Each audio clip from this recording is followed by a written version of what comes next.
কুমিল্লায় চাঁদাবাজি মামলার এক আসামিকে গ্রেপ্তারের দাবিতে চলছে মানববন্ধন। সেখানে আছেন আমাদের সহকর্মী আব্দুল্লাল মারুফ। সরাসরি যুক্ত হচ্ছি মারুফের সঙ্গে। মারুফ, এই মানববন্ধন, এই প্রতিবাদ কি আসলে কোনো ঘটনা কেন্দ্রিক? সেই ঘটনাটা কি সেটি জানাবেন, এবং এখন যারা প্রতিবাদ করছেন অর্থাৎ মানববন্ধন করছেন তাদের দাবি দেওয়াগুলো কি?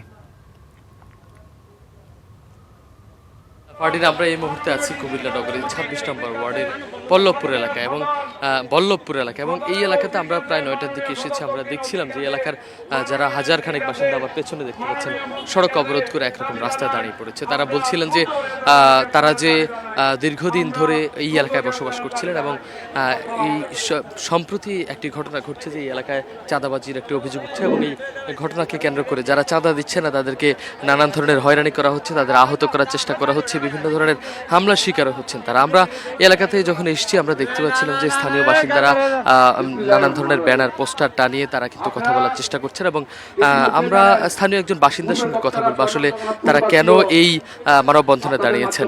আপনারা কেন মানববন্ধনে দাঁড়িয়েছেন? আপনাদের কি দাবি? আমাদের দাবি, কুমিল্লা মহানগর ২৬ নম্বর ওয়ার্ডের শীর্ষ সন্ত্রাসী রেজাউলের গ্রেপ্তারের দাবিতে আমরা এই মানববন্ধন। এই শীর্ষ সন্ত্রাসী রেজাউলের কারণে আমরা এলাকা ঘুমাইতে পারি না। গতকালকেও আমরা রাতে ৩টা পর্যন্ত পাহারা দিয়া আমার এই অস্ত্র, ওপেন অস্ত্র, পিস্তল নিয়ে ২-৩টা মোটরসাইকেল নিয়ে এলাকা মহড়া দিয়া যারা প্রভাবশী আছে তাদের পরিবারের কাছে রাত্রে যাইয়া পিস্তল টাকাইয়া ২ লাখ দাও, ১ লাখ দাও, ৫ লাখ দাও, বিভিন্নভাবে হুমকি দামকি দিয়ে টাকা আদায় করে নিতে আছে।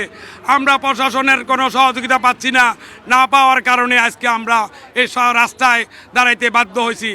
আমরা মাননীয় প্রধানমন্ত্রীর নিকট দাবি, দ্রুত রেজাউলের দাবি গ্রেপ্তার করার জন্য মাননীয় সংসদ সদস্যের উপরে দাবি। তারা বলছিলেন যে এই যে মানববন্ধন, সেই মানববন্ধন মূলত তারা যারা দীর্ঘদিন ধরেই এই এলাকায় যারা বসবাস করছিলেন তাদের নানানভাবে হয়রানি এবং চাঁদাবাজির কারণেই মূলত এই ঘটনাগুলি ঘটছে, এবং তারা দেখাচ্ছিলেন যে আমার পেছনে কয়েকজন দাঁড়িয়েছিলেন আহত। কিছুক্ষণ আগেই তারা বক্তব্য দিয়ে গেছেন যে এই নানান ধরনের চাঁদাবাজির অভিযোগ উঠে তাদের উপর হামলা করা হচ্ছে। ফারদিন, এই ছিল কুমিল্লা থেকে এই মানববন্ধন থেকে আমার কাছে সবশেষ। ফারদিন জি, পরিষ্কার। মারুফ, আপনাকে ধন্যবাদ আমাদের সঙ্গে যোগ দেওয়ার জন্য।